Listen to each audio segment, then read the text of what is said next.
Hello, I'm Rhys Bowen. I write the Molly Murphy Mysteries, a historical mystery series set in early 1900s New York City, and the lighter, funnier Royal Spiness series, featuring a minor royal in the 1930s. I also write several big standalones, the latest of which is the Venice Sketchbook. And I love listening to the Dark and Stormy Book Club podcast. Hello and welcome to episode 191 of Dark and Stormy Book Club. Today we have a follow-up on our visit to the Fright Reads Book Festival. Enjoy. I'm Ann Dark. I'm Tracy Stormy. And I'm Kathy Knight. And together we are It Was a Dark and Stormy Book Club, a podcast for mystery lovers. Welcome.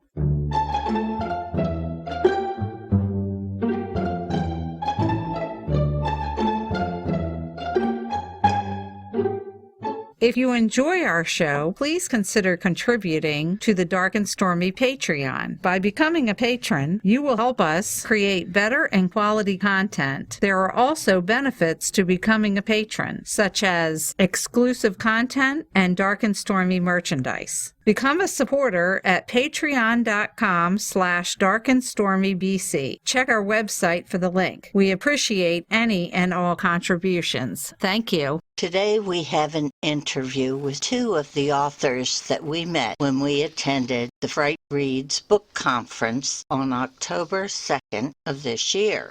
We enjoyed our visit at Fright Reads. It was the first of a hopefully growing enterprise, especially since we haven't been able to get out because of COVID. It was really nice to be able to attend an event and actually see people and authors. Not that authors aren't people. And just be around like-minded people in general. It was a wonderful day. It was. Hopefully it will grow bigger as the time goes on. We look forward to next year's. First, we have a visit with Clayton Toon.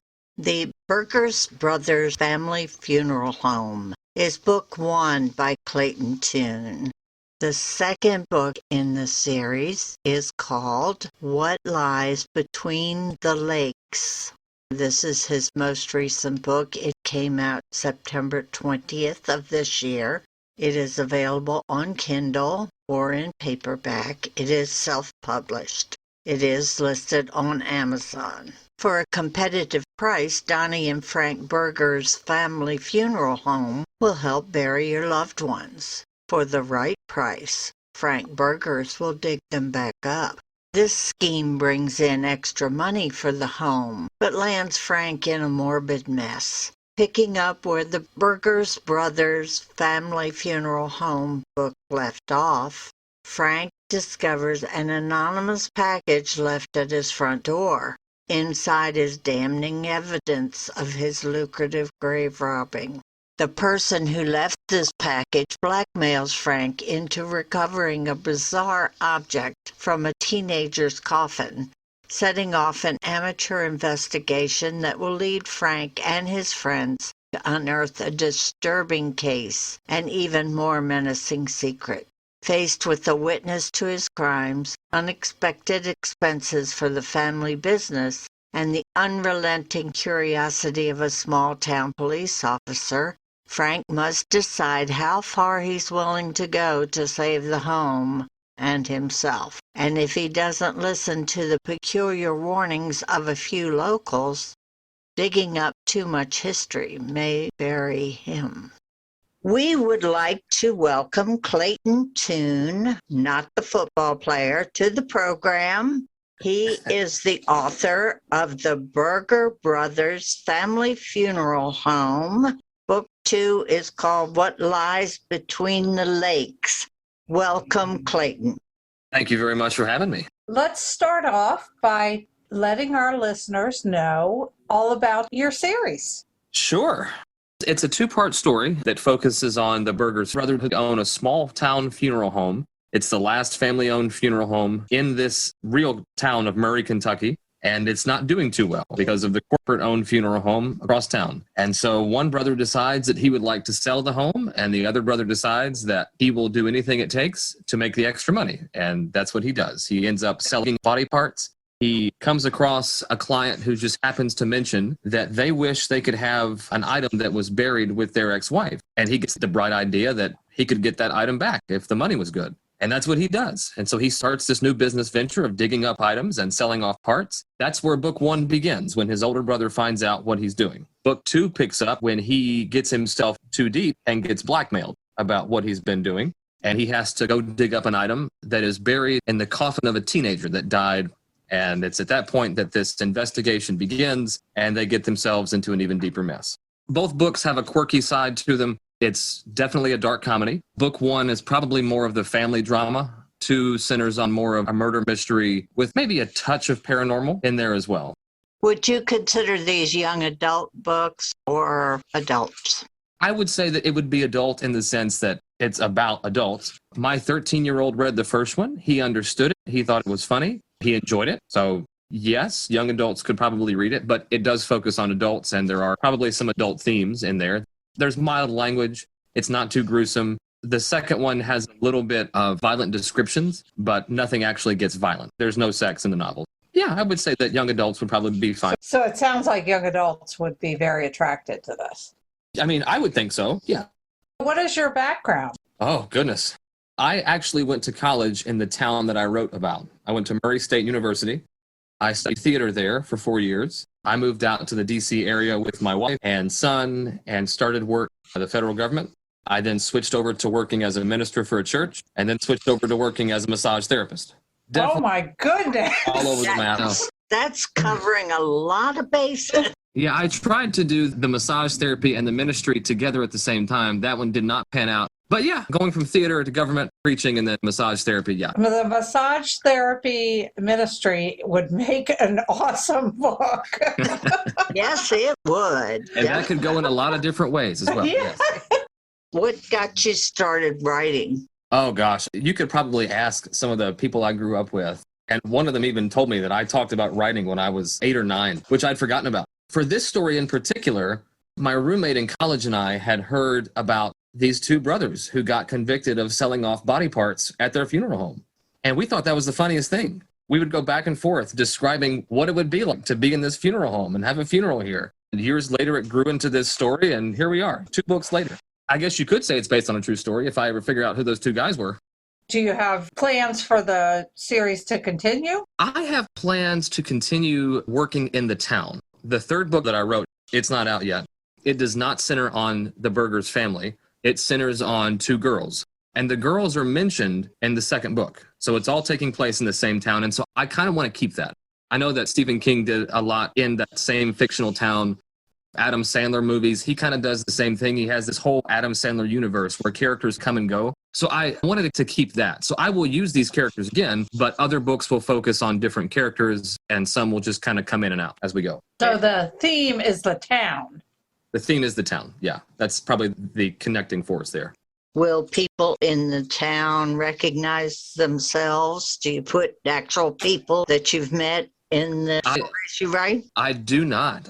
People who live and have been in Murray will recognize landmarks. I don't usually use real businesses, and I don't use real people, but they'll recognize when I talk about Murray State University, when I talk about roads, all the roads are real. There's a place called Land Between the Lakes, which is what the 2nd one got the title from. That's where a lot of the darker stuff happens in the 2nd book. But yeah, I would say that there's quite a few places that if you know Murray, you'll pick up on it.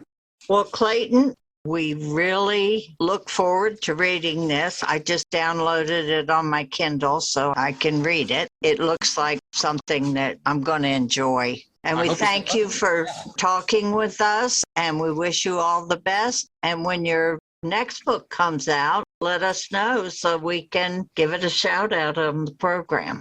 Will do. Yeah. Thank you guys so much for having me on. I appreciate it. And we hope to see you at the next Fright Reads. Absolutely. I'll be there. Thanks, Clayton. Good night. Right. Y'all take care. See ya. That was Clayton Toon. I neglected to ask him. His website is claytontoon.com. And now we're going to talk with Dylan Roach, the author of The Purple Bird. It is published by Little Creek Books.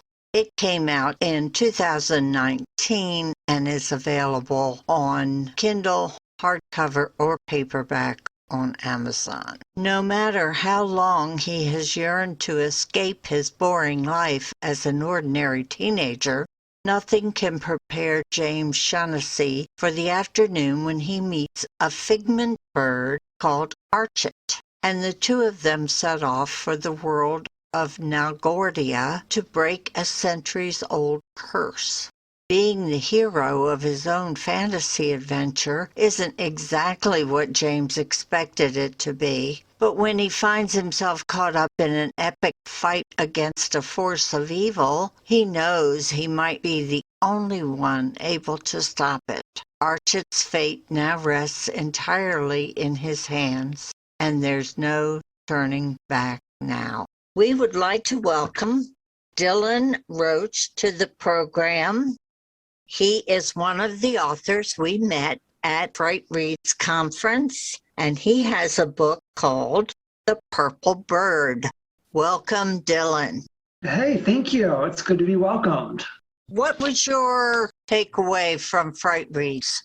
Fright Reads was really cool. They had a nice mix of people. You had 20s and 30-somethings who were there for themselves. You had parents with small children. You had seniors. It was a great mix of people who were all there to just celebrate having an overactive imagination. It felt like everybody was there because they wanted to indulge in stuff that was creepy or fantastical or a little bit weird. So I was really excited about that. There was just so much good energy there. After being locked down with COVID for a year and a half, it was so nice to be. Yeah. I was just going to say it was my first in-person author event since before the pandemic started. People were excited to be there. Yeah. And I just can't wait to see if this grows, how nice it'll be in years to come. Oh, yeah, definitely. Dylan, can you tell us a little bit about The Purple Bird? Sure. The Purple Bird is not horror. It's not dark, but it is a wildly imaginative fantasy story and actually starts off in a little bit of a creepy way in that it's about a teenage boy named James who discovers that his chemistry teacher is actually an evil wizard who is tracking down a creature named Archit. Aren't they all wizards? Exactly. It just happens to be that James's teacher really is, quite literally, an evil wizard. As James is making his escape, he serendipitously crosses paths with Archit, who is this purple-feathered creature who's been living under a curse that James's teacher, Mr. Birkin, placed him under hundreds of years ago. Now that James knows what he knows and Archit could use a companion, James finds himself swept up in this adventure, traveling to the far-off world of Nalgordia, where he's off on a quest with Archit to break this curse, but then they find themselves up against this force of evil that's threatening to destroy the realm of Nalgordia, and James, being a human, is the only person with the power to stop it. So he's going to have to reach down and find the hero inside of him and fight dark magic and save the day before he's able to return home. That old story. Oh, yeah. What age group would you say this is for?